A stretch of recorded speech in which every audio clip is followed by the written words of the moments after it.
Hello, everybody, and thank you for tuning in to the Liberty Report. With me today as co-host, Daniel McAdams. Daniel, good to see you today. How are you this morning, Dr. Paul? Doing well, and we're going to have a good program today. Yes. That's our attempt every single day, but we know, because we have a very special guest and a friend of Liberty, John Whitehead, who's president of the Rutherford Institute. He's been to one of our conferences, and he writes on civil liberties. He's a civil libertarian expert. He started the Rutherford Institute back in 1982, and we're going to have him talking about the threats that we face right now, because under dire conditions, there are authoritarians out there that like to expose and grab more power. Daniel, say hello. Yeah. Good morning, John. You know, in addition to the fantastic work you do with your weekly column, which is, it really is kind of a horror show to read every week, but we need that kind of horror. But I also wanted to thank John and the Rutherford Institute for, if you remember, Dr. Paul, taking up our case when the TSA was attacking our daughters. So they do terrific work. They got a bunch of great lawyers who are really out there fighting for our civil liberties. So we're delighted to have you here with us today, John, to discuss your most recent article. Thank you. Very good.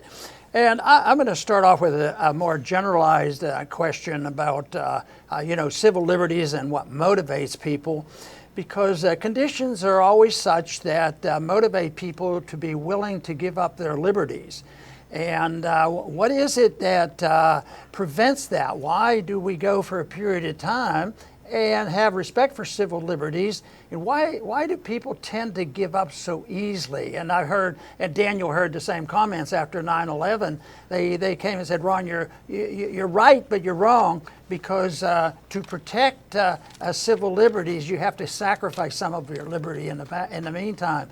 So address that a little bit. When did the people cave in it? And I know you do your great work, and I think that is the answer, understanding and all. But in a political sense, how do we get people motivated to love their liberty and not be so easily, enticed to accept more government as a solution? Well, the thing is, I don't want to sound like a conspiracy theorist here, but the government does a good job of controlling people. One obvious way is fear, and fear fear builds its own prison walls. That's just something I like to say. And it's easier to kind of quiver in a place and think you're being protected by this person or that or whatever by government officials. But when you see what's happening across the country on a daily basis before this coronavirus thing, 80,000 SWAT team raids happening annually across America, all the people getting shot in the streets, all the people put in prisons, the largest prison population in the world, 1.5 million more people are going into prison this year. And it's a scary situation. If you look at the history of the human race, people have had a tendency to, you want to use the term, suck up the power and think that other people are going to deliver them from catastrophe. But if you look in the history, every time people have bought into that, they've ended up in some kind of totalitarian tyranny. And the really cool thing about our country was we had a group of people called our founding fathers who had an idea about freedom, that freedom didn't come from government. And most people, when you ask them today, where do your rights come from? I mean, I talk to young people getting out of law school, their answer automatically is, my rights come from government. And I go, whoa, whoa, whoa. Something existed before government. What was it? I mean, it's what Jefferson argued, natural rights, God-given rights. I mean, and government's there to do one thing, not to take away rights or threaten us and do all the things we see happening. It's going to get worse, by the way. They're supposed to be protecting our rights against egregious attacks, but the problem, we're not seeing a lot of that today. We're not seeing this. We're seeing that like I say, the largest prison population in the world, all the things we're seeing, 80,000 SWAT team raids, and the fact that if you go to my commentary that I wrote last week, go to rutherford.org and read it. The government's been preparing for, since the late 1950s for some kind of major catastrophe where they're going to have to lock down the country, all the way up through Ronald Reagan, the Rex 84 operations, continuity of government, which I talk about in my commentary. That's all set up. The government is ready to lock down at any moment, and here's the key. They're protecting themselves. They have their own bunkers. They have a place called Mount Weather right out of Washington, D.C. I wrote about that when I saw it. When I didn't realize till after 9/11 there was a place called Mount Weather where all the government officials go hide underground. It has shopping malls, stores. It's got an office of the presidency, which receives daily updates on security matters. So they already have a government ready, set in place. It's what we've called the deep state before, but it's operating. It operates all the time. And listen, I keep telling people, this is the key. We, the people, that's how the Constitution starts. We're the government. Don't give away your rights to other people or your authority to other people to rule over you, but we're doing that. Like you say, most people are sitting home these days. The average American watches 150 hours of television a month. Like I say, if you're sitting on your butt, you ain't doing it. And I'm trying to get people up off their butts, getting active. And if this is not a signal, after this thing dies down, if it does, I mean, whatever freedoms you think have been locked down in your country, get back to your local city councils, get active, and get your local governments. And if you don't like what the government's putting in place, nullify it. Fight back, folks. Do what the founding fathers did. And teach this to your kids in the home. The one thing the government doesn't want, they don't want rebels. They don't want freedom fighters, because that means trouble for them and trouble for us if we're not together and acting together as a good citizenry. Daniel. Yeah, John, we on this program, we've offered some alternative analysis of what's happening with the coronavirus scare. We've looked at some different perspectives. And, of course, there's a straw man that's set up. If you question everything, if you question the absolute lockdown of the country, well, they have a word for it. You're a denier. You're a coronavirus denier. It's a terrible word. It sounds like Holocaust denier or something, and this is the word they're attaching to it, and it can't be by accident. It seems that this scare, this coronavirus scare, is achieving what even 9/11 could not. And you wrote about this so well in your most recent column, and by the way, viewers, we will put a link to it in the description, but you talked about dependency, and if you don't mind, I'm just going to read this short paragraph. Not only are the federal and state governments unraveling the constitutional fabric of the nation with lockdown mandates that are sending the economy into a tailspin and wreaking havoc with our liberties, this is it right here. They are also rendering the citizenry fully dependent on the government for financial handouts, medical intervention, protection, and sustenance. That's pretty chilling, John. That's the future. But, again, I keep saying we're in the future. I mean, we can say we're not. And there was that great theoretist in the 1960s, a guy named Marshall McLuhan. He said the American people from the beginning of time, when they don't know what's surrounding them until it's there. He called them environments. What I see as totalitarian regime is already here. It's all the elements are in place. And when you see the packages that they're rolling out, Congress is going to help the country. I mean, you have $86 billion going to the Department of Homeland Security for what? $1 billion for more equipment for our local police, who are stuffed to the gills with MRAPs, grenade launchers, sniper rifles, Kelvar helmets. They've got them all. Where's all this? I thought the money was going to come to the American people and help us out a little more. But I don't see that. I mean, a $5 handout here or there, but you got someone who works for the government getting maybe thousands and millions of dollars. So look at it carefully. We're ruled. We've talked about the deep state on this program before. The deep state rules for its own power. It wants the money, and that's the basic point of government. The government wants your money. They want your taxes. The IRS has SWAT teams. You don't pay your taxes, they come get them. If you don't, you think you own your home, okay? Do you really own your home? Go try to get the deed. They won't give it to you. If you don't pay your taxes, they'll take your home. And here's the other thing that people have to understand. With these lockdowns, you say, well, I'm suspending my rights and I'm for the this or that. And I'm saying, listen, you're suspending your rights. Will you ever get them back if you suspend your rights? Is that what we really want to do in this country? Do we want to think like that? We're willing to cower like little rabbits and hide in a little cage because we're afraid of this or that. And like I said, fear is a very good tactic. It's been used well by governments through the beginning of time, folks. Wake up. But again, kids don't get this in the schools today. They don't get this kind of thing. Most kids have never read Orwell's 1984, some of the great people who were talking about this early on. So I'm greatly concerned is what I'm saying. The government's got the power. Any second they can lock this country down with a fear like this. And I would say this, most people will go along with it, and they have in the past, unfortunately. Right. And this was created by the politicians who sought power, and it evolved, and we have this mess. And yet they're still going back. The people are going back. $1 trillion extra money last week wasn't enough, so they made it $2 trillion. And they're still believing that this can be helpful. And the conservatives are celebrating a success, this sort of thing. And yet, what we have in government, the politicians, I think, are so inept, and they aren't the answer because they're a reflection of an intellectual climate and what's going on. And unfortunately, we don't have enough John Whiteheads teaching young people in our universities. Our universities are ruined, but it's an intellectual fight, and that's why you're doing such a vital work as far as changing people's minds, because I don't think, I've had the experience in Washington, they're not going to change. It's power that they want, and they will continue to spend more money and use more power. So intellectually, I think, is the fight. And I'm just wondering, you're involved in that, and I hope people understand that that's what we're involved.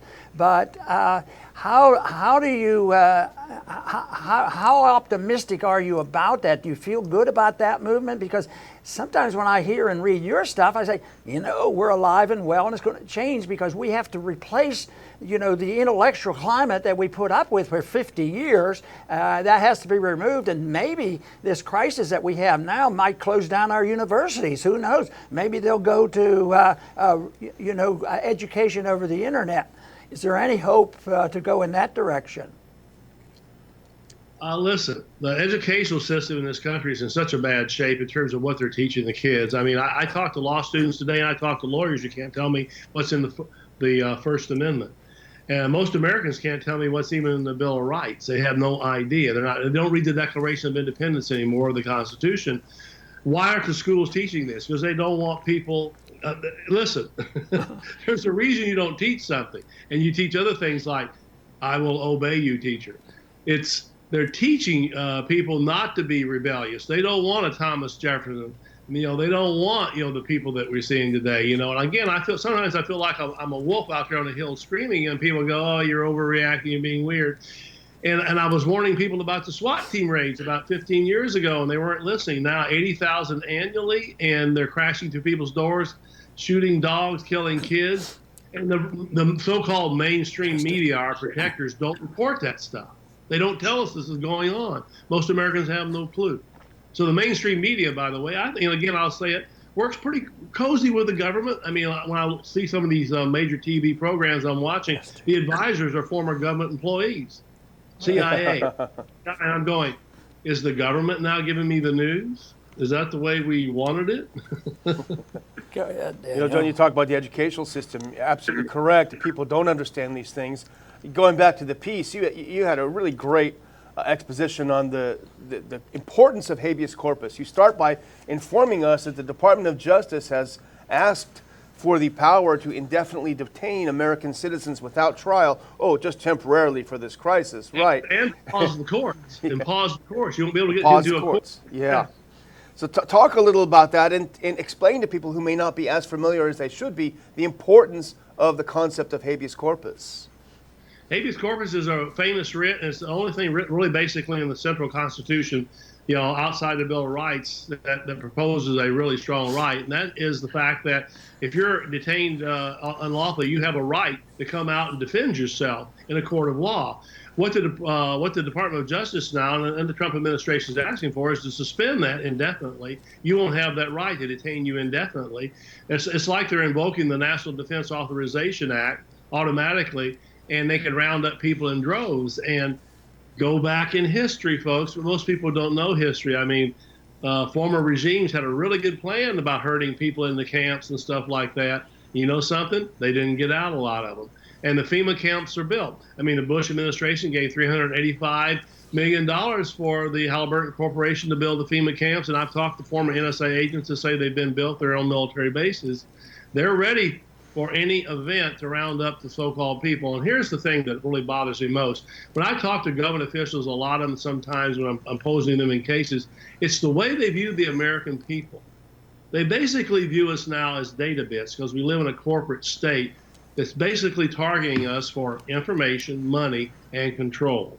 And that's where we're at today. So it's not, we're in a total different environment. We're in a technological environment now being run by computers and artificial intelligence, and that's going to get worse when you have people like Elon Musk now arguing for the Neuralink to put a chip in your head and you'll be connected to the computer. I mean, that's where it's headed. Look at young people today. What is the thing they stare at the most? The phones. Their cell phone. Yeah. They're addicted to the cell phone. Now, the cell phone is basically the next thing is the pre-chip. It's going into your head, folks. Get ready. That's coming. Yeah. You started off about talking, explaining where liberty comes from. It doesn't come from our government. No. And, of course, the major problem we have is there's no real love or understanding about what liberty is all about, and there's this dependency. But who ultimately is responsible for instituting or implying or getting people to love liberty like we do and eliminate this dependency? Who ultimately is responsible? Is it we ourselves, our parents? It will always be in the educational system. We know it's not the government. So where does the shortcoming come up? We, the people, have let ourselves down. That's the key. We, the people, are the government. Listen, there are local governments today, and just a few around the country that are actually fighting back. Local governments can fight back. They can nullify acts of the federal government, the state government. You get the right people together. But the worst thing today is getting people away from the screen devices and getting them looking a government official in the head at the local city council meeting saying, we're going to re-alter this. No more SWAT teams in our area unless it's a highly volatile situation. Stop crashing through people's doors without warrants and go down the list. And it's all on our website. I mean, we have a constitutional section on our website. People should go study it and how to implement these things. But it's all there. The people who wrote our Constitution gave it to us. But if you don't know it, how in the world are you going to enforce it? And the kids today don't have any idea. I mean, listen, I had a young bunch of kids I was talking to, 4th and 5th graders, and I asked them, did they know anything about the Bill of Rights? They looked at me crazy, and they started talking about the words they couldn't say in school, and they went down the list, and one was the G word, and I thought, oh no, God again. You can't say God in school? And the girl said, I really can't say the word. I said, write it down, and the word was gun. Couldn't say the word gun in her school, and I went, how do you explain what people are carrying over to Afghanistan called American truth? What are the police carrying? How do you do it? And they look at you like, we're raising the word idiocracy has been used. Yeah. We're creating idiocracy, which is easily to rule, by the way. All you got to do is put up fabrications, and everybody falls into order. Yeah, that's true. And it really is a good suggestion, John, about your local governments because we are closer to them. We can go to a local city council meeting. And I've talked about this yesterday. Unfortunately, in this current situation, the local governments are full of wannabe dictators. They feel like they're finally getting their 15 minutes of fame. And I mentioned this a couple of times, but up in Harris County, this is where Houston is, the 4th largest city in the United States. There's a 29-year-old county judge, Lena Hidalgo. She grabbed the microphone on March 24th and said the city shut down. Businesses are shut down. Can't go to work. Can't do anything. And it's just incredible that someone like this has so much power. But you're right, people can go to that meeting. They can go and talk to her. They can do something about it. But right now, unfortunately, the mood doesn't seem to be going in our direction. No, we had some great movement. You go back, Martin Luther King, people like that were not perfect people, had a lot of problems. But the point is, at a certain point, they just basically flipped the middle finger at the government and said, we're sitting down, we ain't moving, you're going to have to move us. We're fighting you back. Yeah. That's the kind of spirit we need. Violence will not work because they have enough guns and tanks to blow you away. I mean, I'm telling people, watch out. I mean, I think it's important to have a firearm in your home to protect you against invaders or whatever. But the point is, they're so armed right now. But the one thing, and I think John Lennon was right, the one thing the government can't handle is humor and nonviolence. And look him in the eye. But here's a phrase that's been lost in American ideology: federalism. Yeah. I hear very people talk about that. What's federalism mean?